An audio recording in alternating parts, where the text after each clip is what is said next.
Welcome to the Probate Nation. My name is Richard Ruddy and I'm the host of the show. More and more seniors are aging in the homes they know and love.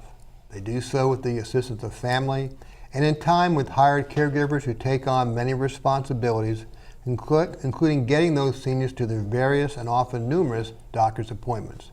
But as time passes, it becomes more challenging to transport a senior to those doctors. Concierge medicine is a description of how medical services are being delivered by certain doctors. While initially the focus was on the wealthy, that has changed. And in recent years, it has expanded to include both families and seniors, with care delivered both in the office, at the home of the patient, and by telephone. This is particularly important for the homebound loved one you may be caring for. The focus of our show this evening is on concierge medicine for seniors, how it's changing rapidly in response to the growing demand for senior care in the home and in transition from the hospital to a rehab facility to home, so that seniors can be treated on terms that works for an aging adult and keeps them healthier for a longer period of time. With us are two local physicians who will share with us how concierge medicine is changing the delivery of medical services to seniors. Our first guest is a board-certified family medicine physician with over 15 years of primary care and medical educator experience. He is the founder and chief medical officer of the Alexandria-based medical practice of Bellevue Medical Partners. He provides office-based medicine, telemedicine, and house call medicine to patients across Northern Virginia. He is also a frequent lecturer and contributing columnist on medical topics for the Alexandria Times. Our second guest is a board-certified internal medicine physician. Over the last 15 years, she has served patients in the hospital, acute rehab facilities, the nursing home, assisted living, and private practice. During that time, she co-founded the Winchester Medical Center's Hospitalist Program, and in 2013, she started Allegiance Aging Care for Services, where she works today as its chief medical officer. Please welcome Dr. Vivek Sinha and Dr. Rahul Yurga. Doctors, welcome. Thank you. Thank you for joining us. Honored to be here. This is a great service that is available for seniors, and we really want to take some time to learn more about it. Dr. Yurga, can you explain to us generally what is concierge medicine? Basically, it's a type of practice generally between an agreement where it's entered between the patient and the physician to provide better access, convenient for additional services that doesn't get covered normally by the traditional insurances. Therefore, it's depending on what kind of services you're looking for, the amount could change, and basically though it all depends between the physician and the patient where they enter agreements. Okay, so Dr. Sinha, why is concierge medicine now being offered? Sure. So we've had a lot of advancements in healthcare and in medicine in general, but one of the aspects that have lagged a little bit is that there's less communication in healthcare, and healthcare is fragmented. So I think concierge medicine was born out of frustration on the patient's part and on the physician's part, and just looking for an alternative way to provide care to patients. Okay. Now, Dr. Yurga, how did concierge medicine function 5 or 10 years ago? Originally, when it started, most people, it was not affordable for the general population. It was more expensive. It had only one type of services where you're a member and there's a membership fee, as opposed to now it has different hybrids of, it actually means different things to different people, the concierge medicine, because it has so many variation in way of getting it. Okay, okay. Yeah, I know I used to see a lot of those doctors used to have the MVP program where you'd sign up and they'd give you preferred access and appointment times as an example of that. Dr. Sinha, how is concierge medicine functioning today, though? Sure. So there's a lot of different hybrids or different types of ways that we can provide concierge service. They all provide more access to patients. One model can have patients continuing to utilize their insurance. They pay copays, but they pay a separate convenience fee for access to that physician or that practice. Another model is where there's absolutely no insurance utilized, and it's a completely private pay type model. So you can have a combination of insurance, you can have a combination without insurance. So there's a lot of different styles of concierge medicine right now. So you're seeing a lot of different providers out there doing different things to address a market that they're focusing on. Correct, and I think the industry is driving the model where we're seeing where there's a gap. Certain things are working really well, but certain things could work a little better. And based on that, I think that's driving the model and driving the evolution. Okay. Well, let's talk about some of the benefits of concierge medicine. Dr. Yerger, what is the benefit of concierge medicine for the patient? The number one is access. Having direct access with the physician. It could be their cell phone. It could be via texting. It could be phone consultation, refilling medication prescriptions without having to go through the normal office base after hours. Again, directly finding the physician that you already know, as opposed to a physician that's cross-covering who doesn't know you, which could help avoid emergency visits, urgent visits, and the list goes on, depending your agreements, obviously. Of course, okay. Dr. Sinha, what is the benefit of the concierge medicine for the service provider physician? Sure. This is a good question, near and dear to my heart. I think most people get into this line of work because they're altruistic and they want to help people. But sometimes the system can make it a little difficult. So with decreased patient satisfaction, you actually see decreased physician satisfaction. And you really need both parties to feel safe and secure and having the knowledge that they can do as much as they're supposed to do. So I think physicians are seeing this as a way to really have more access to their patients. Okay. So let's switch to some of the cost issues. Concierge medicine does cost the patient. So let's, Dr.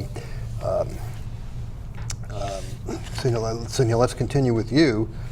What are some of the typical cost models that we're seeing for concierge medicine in the marketplace today? Sure. So there's a couple of different ways that the cost structure can be set up. First and foremost, if the practice is utilizing the patient's insurance, the patient continues to pay a copay per visit. Their insurance is billed just like they would in the typical insurance model. The difference is they're usually charged an access fee where it allows them to be a member of that practice. So that's one style. Another style that we're seeing now is one where patients are not utilizing their insurance at all, and they are paying completely out of pocket for their physician. That sometimes offers different levels of service than you would see typically, such as home visits and so forth. Another style that we're seeing is age-based. There's different pricing based on whether it's a pediatric patient or a geriatric patient. And then there's another style where we're seeing what we call the a la carte style, where they have a price structure set up for different services: an office visit in the office, a home visit in the home, an after-hours visit, so you can kind of pick and choose what's needed. So I think the take-home message is that there's a lot of options. Okay, and that's the growth of the business side. Dr. Yerger, talk about Medicare coverage. Let's just turn to that. Does Medicare cover any or some or all of the concierge services that are being offered these days? Well, the short answer is no. Okay. And that's what it necessitates, this concierge medicine, to supplement all the things that are not covered by Medicare to facilitate a better access and a better patient care.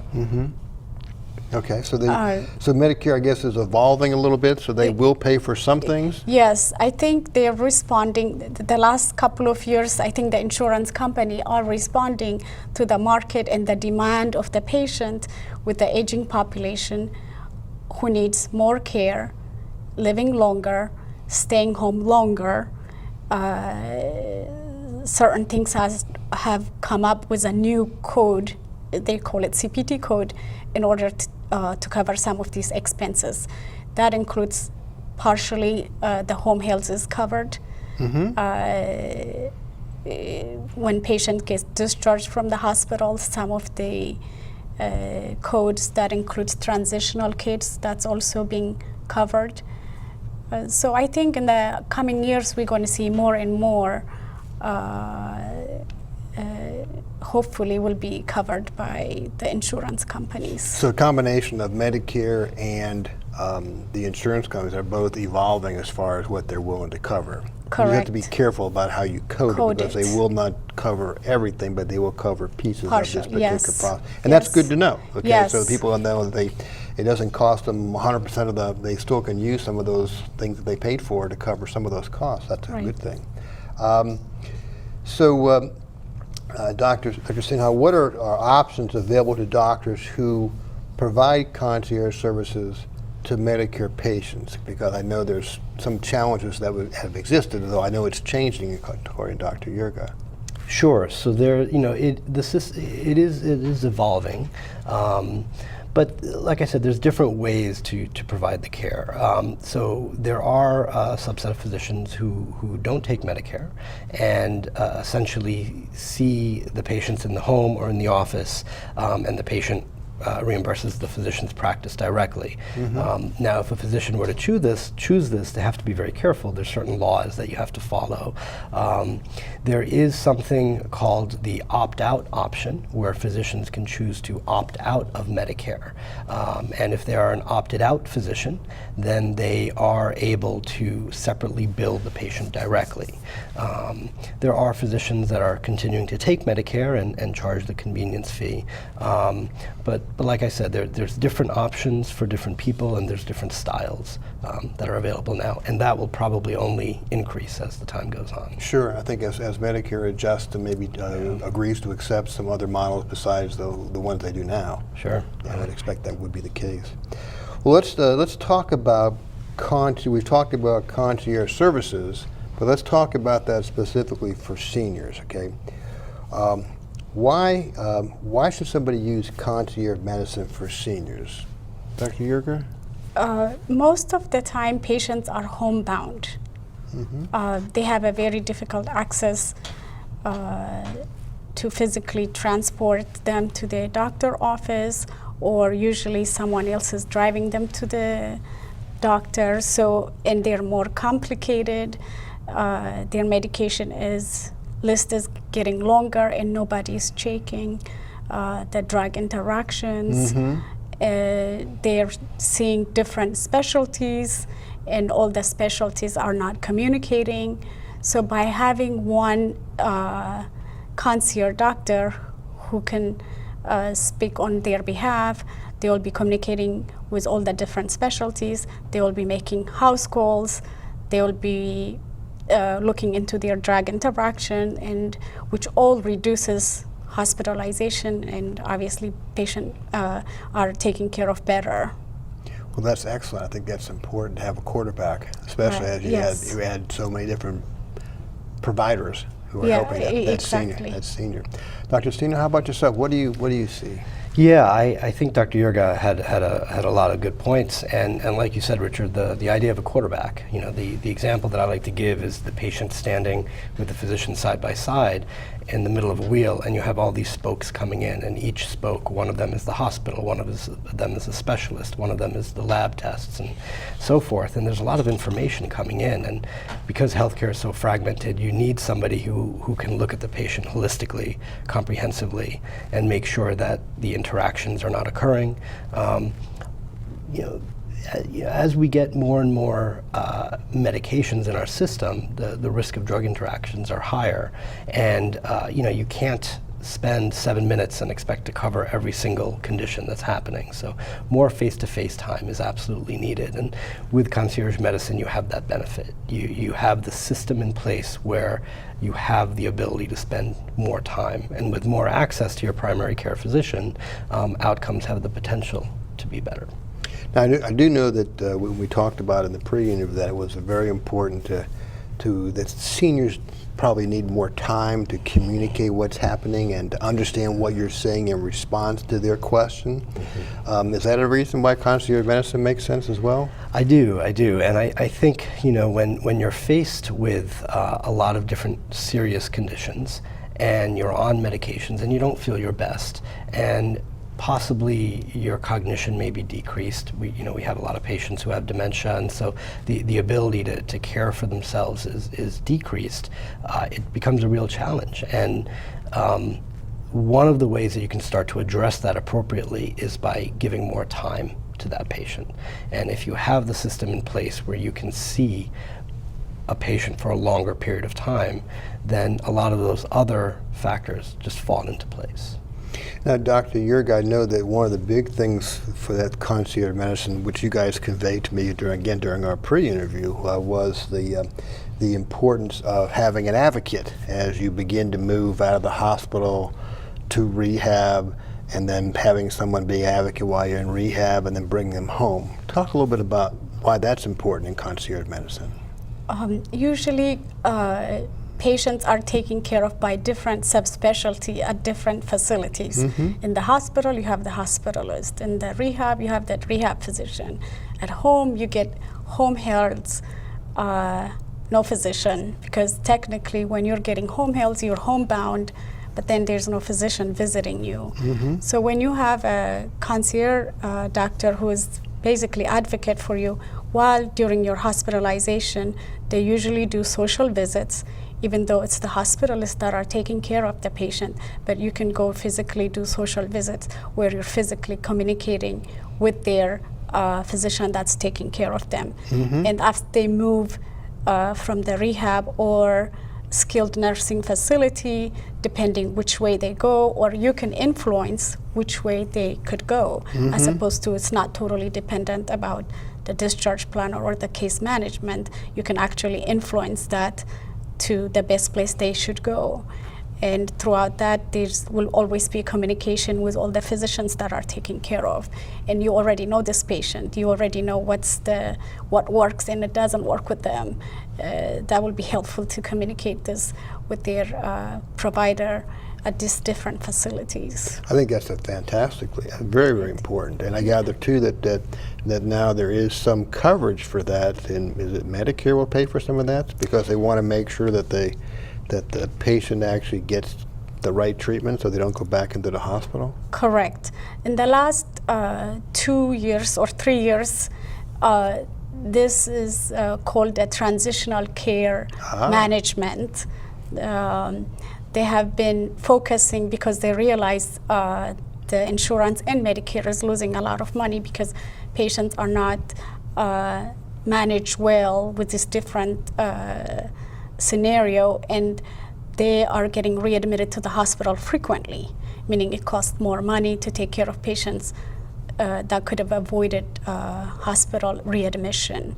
So what they came up with is with this new CPT code in the last 2 years to reimburse and encourage physicians actually to do house calls to take care of chronic illness. And these are all new codes, or even for reviewing charts, there are new codes in the last, I think, 6 to 8 months that are adding. So our hope is to continue to add these CPT codes so we can maximize actually taking care of the patient and get it covered by actually their insurance that they've been paying for. That's a great idea. Yeah. I do know that you guys also mentioned, again, you guys have been very, very informative about this, but if the hospital discharges somebody and they come back too soon, then they don't get paid. Correct. So that's not a good thing. So everybody's getting on the same page, it seemed like, to figure out how to make this work for the benefit of our seniors, and that's really good news. Yep. Dr. Sinha, let's talk a little bit about telemedicine, and is that helpful for seniors?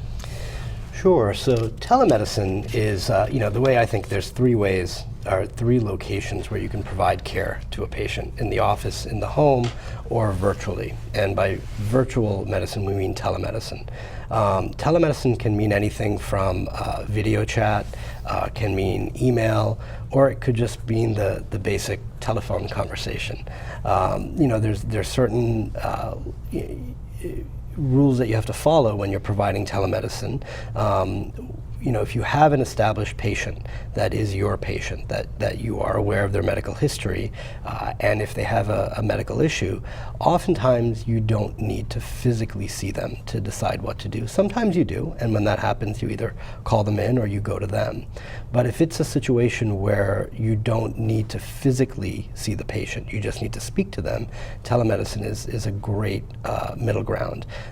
It saves the patient from having to leave their house, especially if it's difficult for them to get out and about, and it's much faster. So you can see a larger number of patients via telemedicine than you would otherwise. Mm-hmm. Well, that's a great idea. Now I know, Doctor, you're very much involved in this area. This is called transitional care. Correct. Talk a little bit about what that is and then how that is. I know you do a lot of that. Yes, transitional care is, by definition, the first 30 days of post-discharge, meaning day one, the day they discharge from the hospital, all the way to 30-day calendar day. Mm-hmm. That's called a transitional care. And that is mainly the time where most patient gets readmitted to the hospital if they don't see a physician. In fact, there's a huge reduction in patient readmission if they're seen within the first 7 days. Interesting. Yes, it is. So it involves three things. The first one is you have to reconcile their medication within 48 hours, meaning you have to look at the medication that they get discharged from the hospital, reconcile it with their home previous medication. Before they discharge from the hospital or the day of discharge, you have to also communicate with either their caregiver or whoever is responsible for them or the patient themselves and notify them when they're going to be coming to see them and do the house calls. Mm-hmm. For a complicated patient, you're expected to see them within 7 days. For less complicated patient, within 14 days. After you do all those, and if the patient still remain, not be admitted within 30 days, that's when the insurance company reimburse you. Of course, if they get readmitted, you do not get paid for all the above services. As a concierge? As a transitional care code. Okay. Yeah. Okay. Let's talk about, so we talked a little bit about some of the challenges that you face when people are discharged from the hospitals and nursing homes, and we talked about that, and we've also talked a little bit about how concierge medicine can help with that transitional care from hospital to rehab and so on. So I think we've kind of covered those points. I think what we should do now is let's just talk about, get briefly a couple quick comments from you guys about some common problems that you see, and then we'll go to some closing comments from the both of you. So Dr. Sinha, would you want to start? Sure. Common problems you see. Sure. So one of the big misconceptions or the problems that we see with concierge care is, there is an out-of-pocket expense. I mean, it's you're paying out of pocket. But I think patients are often surprised at, in the long term, the benefit that they can get when they have real-time, quick, continuous access to their physician, to their primary care physician. So I think that's one of the biggest misconceptions that I see. Okay. Dr. Yerger, how about yourself? Some common problems that you see with concierge medicine? I think the public is not educated and well informed about it. They assume it's not for them or it's not affordable, and even after they found out they can afford it, they're not quite sure what they're getting, because the misconception is most people think that their insurance company covers for all the things that we think is not covered.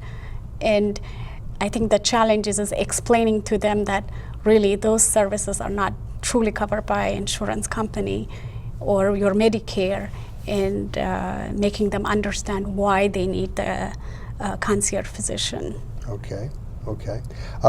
Final comments, just briefly, some final suggestions, comments you want to, maybe a point you want to make about concierge medicine, Dr. Singh. Sure. So one point that I like to make to all of my patients or the people that I talk to is everybody needs an advocate, especially if their cognition is decreased, especially if there's dementia involved, and if you're hospitalized, you need somebody there to advocate in your behalf.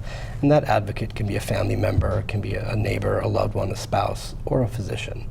But communication and advocacy are the two most important things, I think, in healthcare. Okay.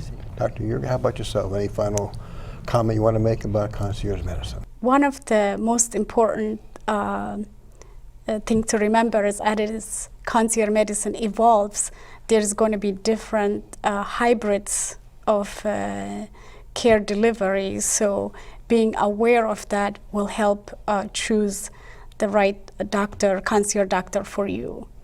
So it's good to keep in mind that.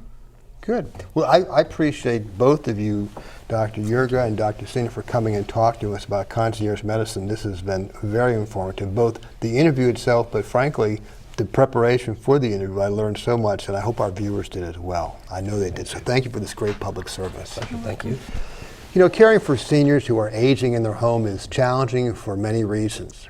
From configuring the home so it is safe, to providing caregivers to assist them with their daily living activities are some of the decisions you have to make in caring for your loved one living at home.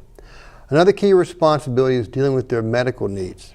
As time passes and your loved one ages, dealing with those needs can present many challenges. In our show this evening, we learned how concierge medicine is an approach to the delivery of medical services that is gaining acceptance as a key tool to keeping seniors healthy, treating them when they fall ill, and helping them fully recover from various medical challenges that result in their hospitalization and stay in a rehab facility. Whether you're handling the personal health care of your aged loved one informally or through an advanced medical directive, or whether you are a court-appointed guardian for a senior living at home, use of concierge medicine is a key tool to help you oversee their care. This brings us to the conclusion of our show on concierge medicine for seniors. Hope you found it informative, and remember that replays of the show can be viewed on the Probate Nation website. On behalf of the Probate Nation, thank you for visiting with us.